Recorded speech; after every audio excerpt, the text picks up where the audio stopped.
மீசான் டிவியின் தமிழ் பேசும் உறவுகளை அன்போடு வரவேற்றுக் கொள்கிறோம். பேசுறவனுக்கு விஷயம் தெரியாது, விஷயம் தெரிஞ்சவன் பேசுறதில்லை. அதாவது முஸ்லிம் தனியார் சட்டம் இன்னைக்கு மிகப்பெரிய ஒரு பேசு பொருளாக மாறி இருக்குது. டாக்டர் அர்ச்சுனா மட்டுமில்ல, இதுக்கு முன்னிருந்தவங்க எல்லாம் இது சம்பந்தமான பல்வேறு விமர்சனங்களை முன் வச்சாங்க. அவங்க சொல்றது சமூகத்துக்கு புரியுதில்லை, சமூகம் சொல்றது அவங்களுக்கு புரியுதில்லை. இந்த ஒரு புரிதலை ஏற்படுத்துறது தான் உண்மையிலேயே தனியார் சட்டங்களுக்குள்ள இருக்கிற விஷயங்கள் என்ன அப்படின்ற சரியான புரிதலை உண்டாக்குறது தான் இந்த காணொலி. இதுவரைக்கும் எங்களுடைய சேனலை யாரெல்லாம் சப்ஸ்கிரைப் பண்ணலையோ அவங்க எங்களுடைய சேனலை சப்ஸ்கிரைப் பண்ணி வைங்க. பிடித்திருந்தா லைக் பண்ணுங்க. இது சம்பந்தமாக நீங்க என்ன நினைக்கிறீங்களோ அந்த ஒரு விஷயத்த கண்டிப்பாக கமெண்ட்ல சொல்லுங்க. சில தினங்களுக்கு முன்னால டாக்டர் அர்ச்சுனா பாராளுமன்றத்துல பல்வேறு குற்றச்சாட்டுக்களை முஸ்லிம் தனியார் சட்டம் குறித்து பேசியிருந்தாரு. அதுல முழுக்க பெண்ணுக்கான உரிமைகள் மறுக்கப்படுது, தந்தையினுடைய அபிலாசைகளாக நிறைவேற்றப்படுது, ஏன் சைமன்ற விஷயத்துல கூட பெண்ணுக்கு இடம் இல்லை அப்படின்ற ஒரு விஷயத்த அவரு காட்ட சாட்டமாக சொல்லியிருந்தாரு.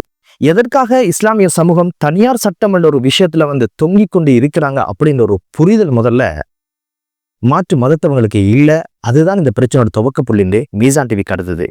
முதல்ல இஸ்லாமியர்களை பொறுத்த வகையில தொழுகை எப்படி வணக்கமோ, நோன்பு எப்படி வணக்கமோ, அது போன்ற ஒரு வணக்கம்தான் இந்த நிக்காஹ், திருமணம் சார்ந்த சட்டங்கள்.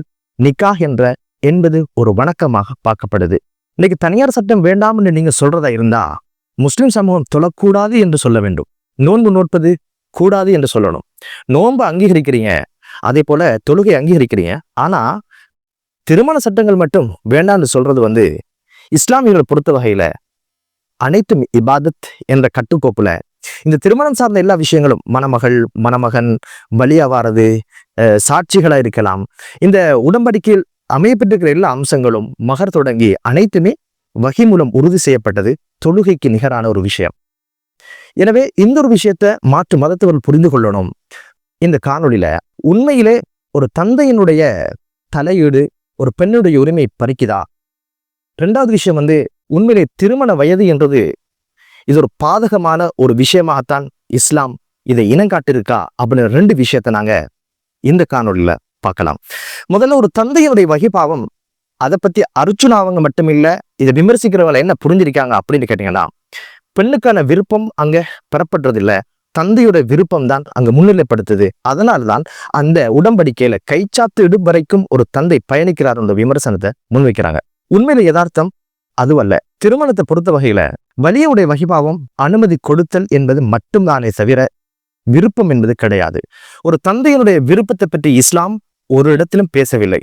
திருமண பந்தத்தினுடைய பேசிக் கணவன் மனைவி என்ற மணமகளுக்குள்ள இருக்க வேண்டிய விருப்பம் என்பது இது அவர்கள் இருவர் சார்ந்த ஒரு விஷயம் தவிர மூன்றாவது நபருக்கு இந்த தலையிடும் இல்லை. அதை பற்றி குர்ஆன் என்ன சொல்லுது அப்படின்னு கேட்டீங்கன்னா, மவத்தா என்ற வார்த்தையை பயன்படுத்துகிறது. மவத்தா என்றால் காதல், இணைப்பு, அன்பு. இவ்விரண்டும் மணமகன் மணமகளிடத்திலே உருவாக வேண்டும் என்பதுதான் திருமணத்துடைய முதற் படிமுறை என்று குர்ஆன் சொல்லுது. அப்படியாக இருந்தா இந்த விருப்பம் தந்தையை சார்ந்ததா என்று கேட்டால் இல்லை. தந்தை பற்றி வழியாக வருகின்ற இடங்கள் பற்றி பேசிய குர்ஆனா இருக்கலாம், ஹதீஸா இருக்கலாம், அங்கு பயன்படுத்தப்பட்ட வார்த்தை இதன் என்றால் பெர்மிஷன் என்ற அர்த்தம், விருப்பம் சார்ந்த விஷயம் கிடையாது. எனவே ஏன் தந்தை பெண் விஷயத்தில் அவர் பெர்மிஷன் கொடுக்கணும் அப்படின்ற ஒரு விஷயத்த இஸ்லாம் வலியுறுத்துது அப்படின்னு கேட்டீங்கன்னா, அதுக்கு பின்னால இருக்கின்ற நியாயங்கள் என்ன அப்படின்னு கேட்டீங்கன்னா, ஒரு பெண்ணுக்கான பாதுகாப்பை அங்க இஸ்லாம் உறுதிப்படுத்துது. இது விமர்சனத்துக்குரிய விஷயம் கிடையாது. இதுக்கு நான் ஒரு உதாரணம் சொல்றேன். ஒரு ஆபீஸ்ல நீங்க வேலை செய்யறீங்க, இதுல உங்களுக்கு விடுமுறை தேவை என்பது உங்களுடைய விருப்பம் சார்ந்த விஷயம், உங்களோட உரிமை சார்ந்த விஷயம். ஒரு பெண்ணுக்கு திருமணம் என்பது அவள் விருப்பம் சார்ந்த விஷயம், அவளுடைய உரிமை சார்ந்த விஷயம். ஆனா உங்களோட உயர் அதிகாரிட்ட நீங்க பெர்மிஷன் எடுக்கணும் அப்படின்றது சட்டம் சார்ந்த ஒரு விஷயம்.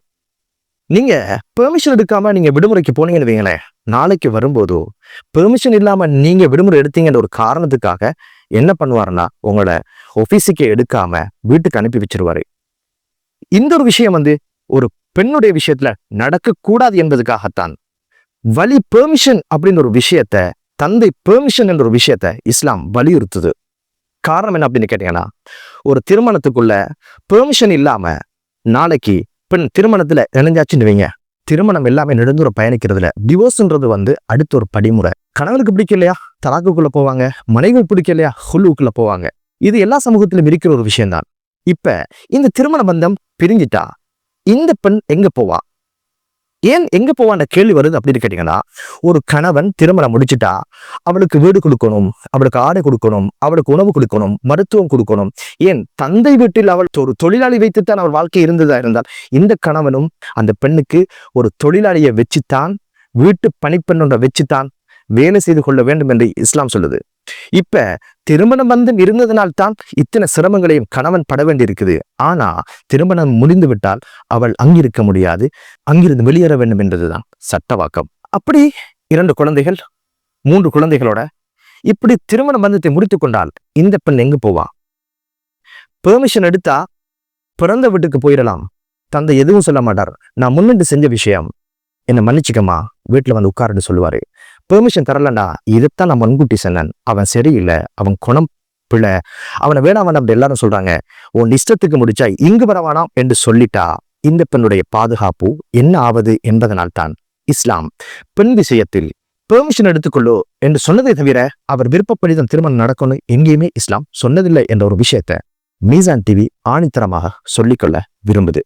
சரி, இந்த வலியினுடைய வகைபாவம் எப்படி அமைது அப்படின்னு கேட்டீங்கன்னா, தந்தை இல்லைண்டா தந்தையிட தந்தை, அவர் இல்லைண்டா தந்தையினுடைய சகோதரர்கள், அவர் இல்லைண்டா பெண்ணுடைய சகோதரர்கள், இவ்வளவு தூரம் ஒருத்தர் இல்லைண்டா இன்னொருத்தர், இன்னொருத்தர் இல்லைண்டா இன்னொருத்தர். காரணம் என்னன்னா, நடு வீதியில இவருடைய வாழ்க்கை அமைஞ்சிடக்கூடாது, பெண்ணை பத்திரமா சேஃபாக இன்னொரு திருமணம் நடக்கும் வரைக்கும் அவரை பத்திரமா வச்சுக்கொள்ளணும் என்பதற்கான ஒரு வகைக்கீமை, ஒரு பொறுப்பு, ஒரு அனுமதி. வெள்ளம் வருமுன் அணைகட்டு என்பது போல அதுக்கான சேப்பை நீ எழுதி வாங்கிக்க என்பதனால் தான் தந்தை கைச்சாத்துன்றாரு. இதுக்கு பிறகு என்ன நடந்தாலும் நான் பொறுப்பு என்பது தானே தவிர என் இஷ்டத்துக்கு இந்த கல்யாணம் நடக்கணும் என்ற ஆணாதிக்கத்தின் அடையாளம் கிடையாது என்பதை புரிந்து கொள்ள வேண்டும். அடுத்த ஒரு கேள்வி வரலாம், ஏன் தாய் அந்த இடத்துல இல்லை அப்படின்னு. தாயே தந்தைக்கு கீழே பராமரிப்புக்கு கீழே வாழ்றதுனால அந்த பொறுப்பை அவரால் வகிக்க முடியாது. தந்தை தான் தாய்க்கும் பொறுப்பு, தந்தை தான் மகளுக்கும் பொறுப்பு என்ற ஒரு விஷயம் அங்க பார்க்க முடியுது. 2வது விஷயம் தான் ஏன் ஆண் குழந்தைக்கு இது இல்லைன்னு ஒரு கேள்வி வரலாம் இல்லையா? ஆண் குழந்தைக்கு ஏன் இல்லை அப்படின்னு கேட்டீங்கன்னா, ஆண் குழந்தை தான் ஒரு குடும்பத்தை பொறுப்பேற்கின்ற ஒரு இடத்துக்கு வந்தாச்சு, அவனுக்கு அரவணைப்போ பாதுகாப்போ தேவையில்லை என்பதனால் அது பற்றி வலி என்ற பேச்சு அங்கு இல்லை என்பதை நமக்கு பார்க்க முடியுது. ஒரு கன்னிப்பெண் விஷயத்திலும் இஸ்லாம் சொல்லுது எப்படின்னா, ஒரு தந்தை வெளியே ஒரு பொருத்தமான ஒரு மணமகனை கண்டு இவர் மகளுக்கு திருமணம் பேச்ச ஆரம்பிக்கிறதாக இருந்தால் அந்த கன்னிப்பெண்ணிடம் அவர் அனுமதி கேட்கணும் அப்படின்ற ஒரு விஷயத்த இது என்ற வார்த்தையை இஸ்லாம் சொல்லியிருக்குது. இது புரியாததான் பிரச்சனையை தவிர இஸ்லாமோ தனியார் சட்டமோ எந்த பிரச்சனையும் கிடையாது. இதுவே விதவையாக இருந்தால் அந்த சட்டம் என்ன சொல்லுது அப்படின்னு கேட்டீங்கன்னா, அவள் திருமணத்தை பற்றி பேசாத வரை நீங்கள் அதை பற்றி பேசாதீர்கள், அதை முடிவெடுக்கிற முழு ரைட்ஸும் அவருக்கு இருக்குது என்று சொல்லுது. காரணம் என்ன? ஒரு வாழ்க்கையை முடிச்சுட்டு வெளியே வந்திருக்கிறா, முன்னின்று செய்ய வேண்டிய பொறுப்பைத்தான் தந்தை வகிக்கிறாரு தவிர தந்தையின் இஷ்டப்படி மணமகன் பார்ப்பது கிடையாது. அப்படி பார்த்தாலும் கூட பெண்ணிடம் அனுமதி எடுங்க என்று சொல்லப்படுது. இதெல்லாம் நடந்து முடிஞ்சதுக்கு பின்னால பேச்சுவார்த்தை நடந்து நேரம் குறித்து போக்குவரத்து எல்லாம் செஞ்சு அன்பளிப்புகள் பரிமாறப்பட்டு இறுதியில தான் ஒரு ஃபங்க்ஷனாக திருமணம் நடக்கிறதுக்கான ஏற்பாடு நடக்குது. அந்த ஃபங்க்ஷன்ல அந்த உடன்படிக்கையை செய்து முடிப்பதற்குத்தான் தந்தை முன்னின்று கைச்சாத்து போடுறாரு. இந்த கைச்சாத்து என்றும் ஆணாதிக்கம் கிடையாது. இந்த திருமணத்தை நடத்தி வைக்கின்ற ஒரு விஷயத்தை தந்தை முன்னின்று செஞ்சாரே தவிர விருப்பு வெறுப்புகள் எல்லாம் மணமகன் மணமகள் சார்ந்தது என்று இஸ்லாம் சொல்லுது. எல்லா கலாச்சாரத்திலையும் பெண் பக்கத்தை மாப்பிள்ளை போவாங்களே தவிர எந்த பெண்ணும் ரெடி ஆகி கொண்டு தன்னை அலங்கரிச்சுக்கணும், நான் மாப்பிள்ளை ஒன்று பார்த்துட்டு வாரன் அப்படின்னு சொல்றது இல்லை. அது அவங்களுடைய இயல்பு, வெக்க சுவாயம், மௌனமாக இருப்பாங்க, அதை பத்தி டிஸ்கஸ் பண்ண மாட்டாங்க. அதெல்லாம் புரிஞ்சு நடக்கின்ற பொறுப்புதாரி தான் தந்தையை தவிர தந்தையுடைய இஷ்டத்துக்கு திருமணம் நடப்பதை இஸ்லாம் ஒருபோதும் அனுமதிக்க இல்லை என்பதை மீசான் டிவி தெளிவாக சொல்லிக்கொள்ள விரும்புது. 2வது விஷயம் அதுல வயதுன்ற ஒரு பிரச்சனை சொல்லப்படுது. இளவயது திருமணம் அது முஸ்லிம்களை சார்ந்தே இருக்குதுற ஒரு விமர்சனம் முன்வைக்கப்படுது. முதல்ல இஸ்லாத்தை பொறுத்த வகையில வயது என்ன என்ற கட்டுப்பாடும் கிடையாது. உச்ச வயது என்ன என்பதும் கிடையாது, குறைந்த வயது என்ன என்பதையும் இஸ்லாம் வரையறை பண்ணல. அதை திறந்து வச்சிருக்குது. அது உடல் உள வளர்ச்சியை பொறுத்து திருமண பந்தத்தில் இணைந்து கொள்ளலாம் என்பதுதான் இஸ்லாத்தினுடைய வரையறை. காரணம் என்ன? காரணம் கேட்டீங்கன்னா, நாட்டுக்கு நாடு வித்தியாசப்படலாம், கலாச்சாரங்கள், கல்வி முறைமை, பழக்க வழக்கங்களுக்கு ஏற்ப அது வேறுபடலாம். அதனால அதை இஸ்லாம் எந்த கட்டுப்பாடும் இல்லாம அதை வச்சிருக்குது. அப்ப நீங்க கேட்பீங்க 12 வயசு எங்கிருந்து வந்து அப்படின்னு கேட்டீங்கன்னா 17ஆம் நூற்றாண்டுல இந்தோனேசியால இருந்து மார்க் அறிஞர்கள் வந்து அப்போது அவங்களோட கலந்து ஆலோசிச்சு பொருத்தமான வயது இது என்று கேட்டதற்கு அவங்க சொன்ன ஒரு விஷயம் தான் வந்து 12 வயது தான் ஒரு பெண் பருவம் அடைகிறாள். பருவம் அடைவதுதான் குழந்தை பெற்றுவதற்கான ஆரம்ப ஸ்டெப். அதுதான் குறைந்த வயது என்று சொன்னார்களே தவிர திருமணத்தை 12 வயதுல நீங்க முடிச்சாகணும் என்று சட்ட வாக்கு கிடையாது கிடையாது என்பதை புரிந்து கொள்ளணும். அதனால என்னவோ இன்னைக்கு 12 வயதுல யாரும் திருமண பந்தத்துல முஸ்லிம்களை இணைகிறது இல்லை என்பதையும் நாங்க சொல்லிக்கொள்ள விரும்புறோம். இன்னைக்கு பெரும்பாலான பெண் குழந்தைகளுக்கு திருமணம் ஆகுதில்ல, வயசு போயாச்சு, நிறைய படிச்சுட்டாங்க, மாப்பிள்ளத்துல கஷ்டமா இருக்குன்னு தான் பெற்றார் புலம்புகிறார்களே தவிர 12 வயதுல முடிச்சாச்சு 13 வயதுல முடிச்சாச்சு என்ற சங்கதிகள் எல்லாம் இங்க கிடையாது என்பதையும் டாக்டர் அர்ச்சனா உட்பட்ட இது சம்பந்தம் விமர்சிக்கிறவங்க புரிந்து கொள்ளணும் என்பது மீசான் டிவியினுடைய ஒரு வினயமான மற்றொரு வேண்டுதல். திருமணம் அப்படின்றது வந்து ஏன் இவங்களுக்கு பிரச்சனையா இருக்கு அப்படின்னு கேட்டீங்கன்னா, இவங்களோட பார்வையில திருமணம் அப்படின்னு சொல்லிட்டா வெறுமனை உடல் உறவு என்பதுதான் ஞாபகத்துக்கு வாருது. அதனால அதை தாங்கிக் கொள்ளுமா, கருவறையில ஒரு குழந்தை சிசு உருவாகலாமான பல்வேறு கேள்விகள் உங்களுக்குள்ள உருவாது. இஸ்லாத்தை பொறுத்தவகையில திருமணத்துல உடல் உறவு என்பது வெறும் 5% தவிர மிச்ச 95% அன்பு, பராமரிப்பு, அரவணைப்பு, தாங்கிக் கொள்ளல், அடைக்கலம் கொடுத்தல், பாதுகாப்பு வழங்கல் என பல்வேறு விஷயங்கள் தான் எஞ்சி இருக்குது. இப்ப கடந்த காலங்கள் அடிக்கடி பேசுற ஒரு விஷயம் தான் தனியார் சட்டத்துல வந்து வயதிலேயே 18ஆக ஆக்கணும் அப்படின்ற ஒரு விஷயம்.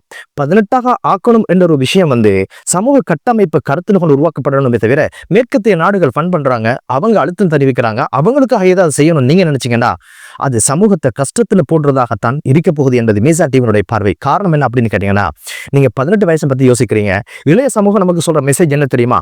சென்ற ஆண்டு 2024ஆம் ஆண்டு 16 வயதை உடைய 216 குழந்தைகள் கர்ப்பமா இருக்கிறாங்கிற ஒரு அதிர்ச்சியான தகவலையும் பாராளுமன்றத்துல எதிர்கட்சி தரப்பு முன்வைச்சாங்க. 16 வயசுல குழந்தை தரிச்சிட்டாங்க. இப்ப நீங்க 18 வயதா ஆக்குற இந்த சந்தர்ப்பத்துல வரவேற்கிறோம், பிரச்சனை கிடையாது.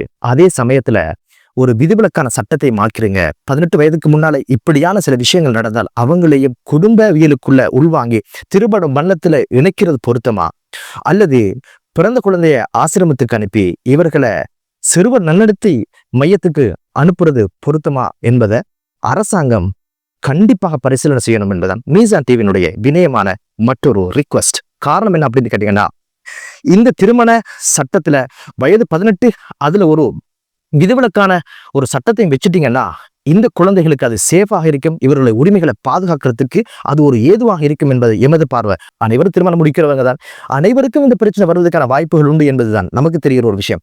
சரி, ஏன் இந்த 18க்குள்ள வராங்க, ஏனைய நாடுகள் இந்த ஒரு விஷயம் எப்படி கணிக்கப்படுது அப்படின்னு கேட்டீங்கன்னா, 14 வயதை 2 நாடுகள் தீர்மானிச்சிருக்குது. ஒன்று வெனிசுலா, இன்னொன்று மெக்சிகோ. 15 வயதை வந்து பெண்ணுக்கான வயதாக சில நாடுகள் வச்சிருக்குது. பெனி, மாலி, நைஜர், யமன், ஜெயின் வின்சென்ட். 17 வயது வச்சிருக்கிற நாடுகள் எதுன்னு பாத்தீங்கன்னா இஸ்ரேல், கீனியா. 16 வைத்திருக்கிற நாடுகளை பாத்தீங்கன்னா ரொம்ப ஆச்சரியப்படுவீங்க. Burkina Faso, England, Romania, Qatar, Australia, Argentina. இவை அனைத்து வளர்ந்த நாடுகள். அங்க மனித உரிமை மீறப்படலையா? சிறுவர்களுக்கான வன்முறை தான் நடக்குதா என்றதை நான் ஒருக்க யோசிச்சு பார்க்கணும். சரி, 18 எங்கிருந்து வந்தது அப்படின்ற கேள்விதான் இப்ப இருக்குது. ஏன் 18ல நிக்கிறீங்க, விதிவிலக்கும் தேவையில்லை, இது இப்படித்தான் ஆக்கணும் அப்படின்னு கேட்டீங்கன்னா, அமெரிக்கால வந்து 18 தான் பெண்ணுடைய திருமண வயது. எனவே ஒரு சட்டம் இயற்றப்படுவது நமது நாட்டு, நமது பிரஜைகள், நமது சமூகத்தினுடைய கட்டமைப்பையும் அவர்களுடைய சிந்தனையும் அவர்களுடைய உளப்பாங்கையும் வைத்துத்தான் சட்டங்கள் இயற்றப்படணுமே தவிர அமெரிக்காவுக்காகவோ ஐநாக்காகவோ ஐரோப்பினுடைய பணத்துக்காகவோ சட்டங்கள் இயற்றப்படுவது என்பது அது ஆரோக்கியமான விடயம் இல்லை என்பதைத்தான் மீசான் டிவி ஆணித்தரமாக சொல்லிக்கொள்ள விரும்புது. எனவே இஸ்லாத்தின் பார்வையில் பெண்ணுக்கான உரிமைகள் 100க்கு 100 கொடுக்கப்பட்டிருக்கிறது என்பதுதான் எமது பார்வை. வலி என்பவர் அனுமதி கொடுப்பவரை தவிர அந்த அனுமதி என்பது பெண்ணுக்கான பாதுகாப்பை தவிர அவளை அடக்குவதாக நீங்கள் புரிந்தால் அது உங்களுடைய சிந்தனையுடைய பிறழ்வு என்பதுதான் எமது பார்வை. எனவே காலகாலத்துக்கு இந்த ஒரு விஷயம் பேசப்படுது. யாரால் அப்படி கேட்டு வந்த 2 சாராராக இந்த ஒரு விஷயம் சவாலுக்கு உட்படுத்தப்படுது. ஒன்று இனவாதிகளால. கோட்டபாய ராஜபக்ஷ அவங்களுடைய காலத்துல வந்து தனியார் சட்டத்துல சில மாற்றங்களை அலி சப்ரியுடைய தலைமையின் கீழ் அமைச்சரவை பத்திரம் ஒன்று தயார் செய்யப்பட்டது. அதை பயங்கரமா எதிர்த்தவங்க யார் அப்படின்னு கேட்டீங்கன்னா விமல் வீரவன்ச, உதய கம்மன்வில போன்ற இனவாதிகள் அதை எதிர்த்தாங்க. கடைசியில ஜனாதிபதி இருந்த கோட்டபாய ராஜபக்ஷ என்ன முடிவெடுத்தாருன்னா, ஒரே நாடு ஒரே சட்டம் என்ற செயலணியினுடைய குழு செயலணி என்ன பரிந்துரை செய்தோ அது வரைக்கும் கொஞ்சம் பொறுமையாகிறீங்க. அதுதான் செயலணியுடைய தலைவர் யாரு? ஞானசார தேரர். இவங்க தான் தனியார் சட்டம் பற்றி பேச போறாங்களா? 2வது விஷயம் வந்து பெண்ணியம் பேசுறவங்க வந்து இதை பத்தி கதைக்க ஆரம்பிச்சாங்க. இன்றைய பாராளுமன்றத்துல பெண்ணியம் பேசுறவங்க எக்கச்சக்கமான ஆட்கள் மறைஞ்சிருக்காங்க அப்படிங்கிற ஒரு விஷயம் தெரியுது. பெண்ணுக்கான உரிமைகளை பேசுவது தவறு கிடையாது. இஸ்லாமும் பெண்ணுக்கான உரிமையை பேசியிருக்குது. ஆனா இஸ்லாத்தை மோசமா சித்தரிச்சு பெண்களுக்கான உரிமையை பேசுவதுதான் இங்கு கவலை அளிக்கிறதும் மன வருத்தத்துக்குரிய விஷயமாக பார்க்கப்படுது. எனவே இந்த ஒரு விஷயம் குறித்து சரியான புரிதல் இல்லாமல் பேசுகிறார்களா, அல்லது சரியான புரிதல் இருந்து திட்டமிட்டு வேறு ஏதோ ஒரு விஷயத்தை அரங்கேற்ற நினைக்கிறார்களா என்பதுதான் தெரியவில்லை. எனவே நாடு அனைத்து இனங்களுடைய மத உரிமையும் அரசியல் சாசனம் உறுதிப்படுத்தியிருக்கிறது. எனவே அதில் மாற்றங்கள் கொண்டு வருவதாக இருந்தால் நியாயமான காரணத்திற்காக இதய சுக்தியோடு நாட்டின் நலன் கருதி சமூகத்தின் நலன் கருதி தான் சட்டங்கள் மாற்றப்படணுமே தவிர மனோ இச்சைக்கும் அமெரிக்காவுடைய பணத்திற்கும் அவைகள் கையாளப்படக்கூடாது என்பதுதான் மேஜா டிவியினுடைய வினயமான வேண்டுகோள். இஸ்லாம் பற்றிய புரிதல் இல்லை என்றால் அதை தெரிந்தவர்களிடம் அதை பற்றி தேடி ஆராய்ந்து அவைகளினுடைய புரிதலை பெற்றுக்கொள்ளலாம், அதற்கு பின்னால் கருத்துரைக்கலாம் என்பதுதான் மேஜா டிவியினுடைய வினயமான மற்றொரு வேண்டுதல் என்று கூறி மற்றொரு காணொலியிலே உங்கள் அனைவரையும் சந்திக்கும் வரை விடைபெறுகிறேன். நன்றி.